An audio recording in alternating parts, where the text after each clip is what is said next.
नरेंद्र मोदी और नवाज शरीफ जब भी मिले गर्मजोशी से मिले और दोनों की मुलाकात के मध्य में हमेशा से आतंकवाद का मुद्दा ही रहा। 26 मई 2014 को पीएम मोदी ने नवाज शरीफ को दिल्ली में अपने शपथ ग्रहण समारोह के लिए आगे बढ़कर न्योता दिया। नवाज शरीफ भी समारोह में शामिल होकर दोस्ती के हाथ को गर्मजोशी से थामते नजर आए। इस मुलाकात से दोनों देशों के आपसी रिश्तों में सुधार का नया दौर शुरू होने की उम्मीद बंधी, लेकिन पाकिस्तानी हाई कमिश्नर ने अलगाववादी हुर्रियत नेताओं के साथ मुलाकात करके भारत को इस फैसले के लिए मजबूर किया। इसके बाद फिर 10 जुलाई 2015 को रूस के उफा में प्रधानमंत्री मोदी और नवाज शरीफ की मुलाकात हुई, जिसके बाद दोनों देशों ने साझा घोषणा पत्र जारी किया और दिल्ली में दोनों देशों के राष्ट्रीय सुरक्षा सलाहकारों की बैठक का फैसला भी हुआ।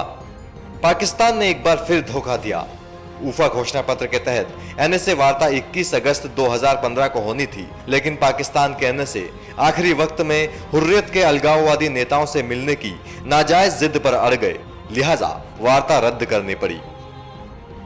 शरीफ की इस बदमाशी के बावजूद प्रधानमंत्री मोदी ने 1 दिसंबर 2015 को एक बार फिर दोस्ती का हाथ बढ़ाया और फ्रांस की राजधानी पेरिस में पर्यावरण सम्मेलन के दौरान नवाज से मिले। इसके बाद पूरे दिसंबर महीने में दोनों देशों के बीच सरगर्मी का सिलसिला तेजी से आगे बढ़ा। नवाज मोदी मुलाकात के 5 दिन बाद 6 दिसंबर 2015 को दोनों देशों के राष्ट्रीय सुरक्षा सलाहकारों की थाईलैंड की राजधानी बैंकॉक में गुप्त मुलाकात हुई। खबर आई कि दोनों देशों के बीच कश्मीर और आतंकवाद के मुद्दे पर अहम बातचीत हुई है। 3 दिन बाद 9 दिसंबर 2015 को विदेश मंत्री सुषमा स्वराज इस्लामाबाद गई, जहां उन्होंने पाकिस्तान के विदेश सलाहकार सरताज अजीज से मुलाकात की। दोनों देशों ने व्यापक द्विपक्षीय वार्ता शुरू करने का ऐलान भी किया।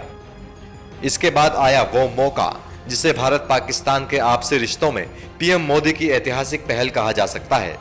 25 दिसंबर 2015 को प्रधानमंत्री मोदी सारी दुनिया को अचंभे में डालते हुए अचानक लाहौर जा पहुंचे और नवाज शरीफ को जन्मदिन की बधाई देने के साथ ही उनकी पोती की शादी में भी शरीक हुए।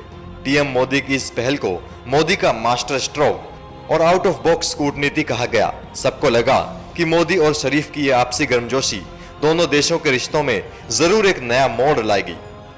इस मुलाकात के हफ्ते भर बाद ही पाकिस्तान ने फिर कर दी दोस्ती की आड़ में गद्दारी। 2 जनवरी 2016 को पठानकोट एयरबेस पर हुए आतंकी हमले ने एक बार फिर भारत के भरोसे को आतंकवाद की आग में झोंक दिया।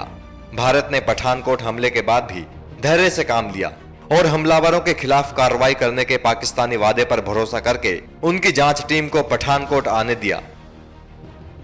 सहमति यह बनी कि पाकिस्तानी जांच टीम के पठानकोट दौरे के बाद भारतीय जांच टीम भी पाकिस्तान जाकर जांच करेगी, लेकिन पाकिस्तान एक बार फिर वादे से मुकर गया। पाकिस्तानी जांच टीम ने घर लौटते ही ऐलान कर दिया कि पठानकोट हमले में पाकिस्तानी आतंकियों का हाथ नहीं है, बल्कि भारत ने पाकिस्तान को बदनाम करने के लिए खुद ही हमला कराया था। भारतीय टीम को पाकिस्तान में जांच की इजाजत भी नहीं दी गई। पाकिस्तान की लगातार दगाबाजी के बावजूद प्रधानमंत्री मोदी और नवाज शरीफ के बीच गर्मजोशी खत्म नहीं हुई। मई के अंत में नवाज शरीफ ने अपने दिल के ऑपरेशन से ठीक पहले लंदन से फोन किया तो पीएम मोदी ने उन्हें शुभकामनाएं दी।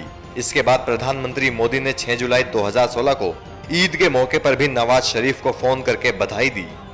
लेकिन निजी रिश्तों की इस गर्मजोशी का पाकिस्तान की बदनीयती पर कोई असर नहीं पड़ा।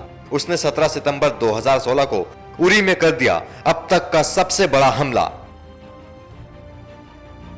जानकारों की राय में नवाज शरीफ की गद्दारी और दोमुहेपन की 3 बड़ी वजहें हैं। पहली वजह यह है कि पठानकोट में हमला करने वाले आतंकी पाकिस्तान के पंजाब प्रांत के थे, जहां नवाज शरीफ के भाई मुख्यमंत्री हैं। कहा जाता है कि नवाज शरीफ भाई के दबाव में आ गए। नवाज शरीफ की गद्दारी की दूसरी वजह अप्रैल 2016 में हुए पनामा पेपर लीक से जुड़ी है। इन पेपर्स में नवाज शरीफ और उनके करीबियों पर भ्रष्टाचार के संगीन आरोप लगे हैं।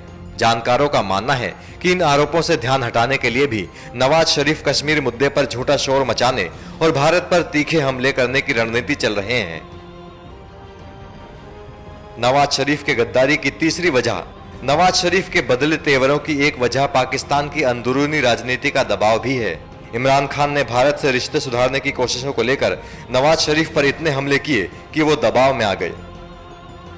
भारत ने हर बार नवाज शरीफ और पाकिस्तान के साथ रिश्ते सुधारने की कोशिश की, लेकिन पाकिस्तान के इरादे ऐसे नापाक हैं और शरीफ की हरकतें ऐसी कि भारत और पाकिस्तान के बीच तल्खियां बढ़ती ही जा रही हैं।